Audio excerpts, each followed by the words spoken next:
Yeah, it was 3 months before I booked The Chosen. I basically came to a career crisis, a financial crisis. I was completely broke, and I was broken. You know how the rest of the story goes, right? He completely surrendered himself to God, saying, I trust you with my life. He got checks in the mail that day, was able to feed himself, and then 3 months later, he booked The Chosen with Dallas Jenkins.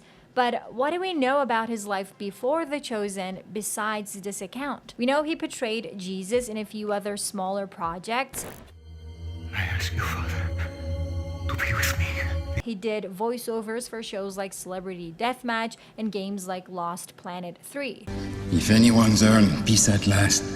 But did you know that Jonathan was paid to promote the show Outlander with the text Claire and Jamie written on his chest literally 3 months before he started filming The Chosen's first ever episode? Or did you know that he had to acquire a lot of muscles for a role years before The Chosen? If you didn't, you'll love this video. If you go to Jonathan Roumie's website, you'll see that he has tens of credits, and 99% of those are from before he was cast in The Chosen. In a recent interview, he talked about how he never got to play in more than one episode of a TV show, meaning that he would only play a guest role in various TV shows and then would not be called back.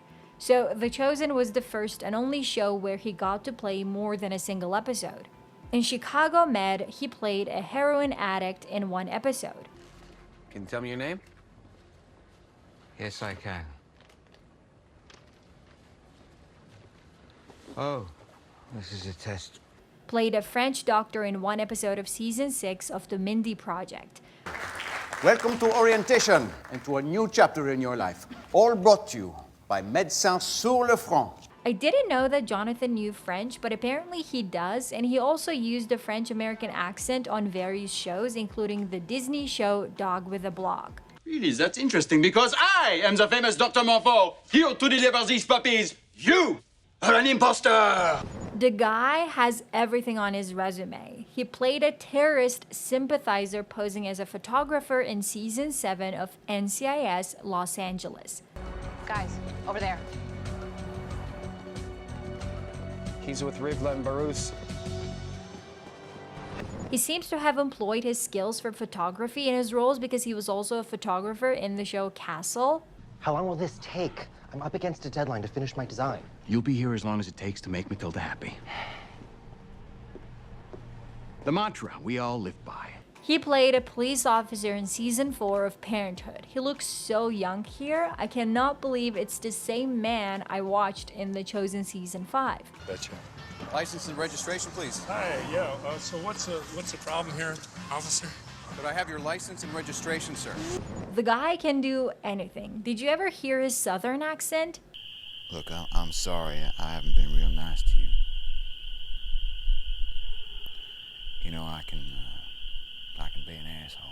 If I showed you every single one of his appearances on TV, this video would be 2 hours long. Jonathan is 50 years old, and considering he's been acting since he was a pretty young man, it's no wonder he fit all these credits in. I mean, he was in Law and Order, Heart of Dixie, The Newsroom, The Good Wife, and The Ballers, among many others.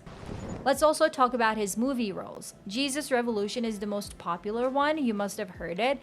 In my previous videos, I also mentioned his role in Saving Lincoln, where he played John Wilkes Booth. I must congratulate the president.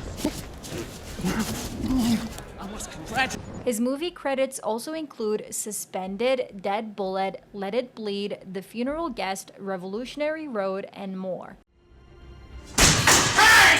I will dismember every last one of these people in here before I let you leave this restaurant. Do you understand me? As I mentioned, he's also a very skilled voiceover artist. He played multiple roles in animations like Fall on Netflix, Riding with Burgess, Wonder Pets, and Celebrity Deathmatch. He was also involved in various video games like Batman Dark Tomorrow, Fallout 4, God of War 4, Days Gone, and more. I'm Russell, Glenn Russell. Now, I want to focus on his plays because I feel like that's where he did his most interesting work.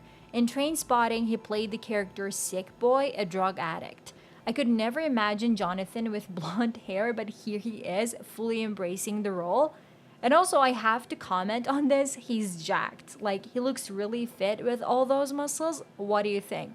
Do you like Jonathan as a blonde, or would you rather see him with his natural curly hair? Let me know in the comments. For another play called Anaconda, this time Jonathan got tattoos. I'm sure they were not permanent, but he looks so different, doesn't he? According to many reviews, Jonathan was great in this play. Jonathan Roumie is completely mesmerizing. The entire cast, including Jonathan Roumie as the antagonistic, wounded killer, give astoundingly powerful performances. I also want to share these pictures with you. I don't know when or where these are from, but they show Jonathan in a way we've never seen him before. It's so nice knowing that even though once he was a struggling actor moving from one job to another, he's now known by millions of people around the world for a single role, Jesus, the role he was born to play. I personally couldn't believe it when I saw the picture of him with Jamie and Claire written on his chest. As someone who loves both Outlander and The Chosen, this is definitely a bizarre crossover I didn't know I needed. Apparently, during the San Diego Comic-Con in 2017, Jonathan and a few other men were hired by stars to wear kilts and fake tattoos promoting Outlander. Claire and Jamie are the names of the main characters for those who don't know, and the show initially takes place in 18th century Scotland, hence the kilts. You won't believe this, but this is literally 3 months before he started filming for The Chosen in 2017. This took place in July and the filming started in October. So he was at a point where he was doing jobs like this for money before Dallas contacted him to play Jesus. Life is interesting, right? Do let me know what you think about Jonathan's career trajectory, and if you want to learn more about how he's been doing recently, check out this video.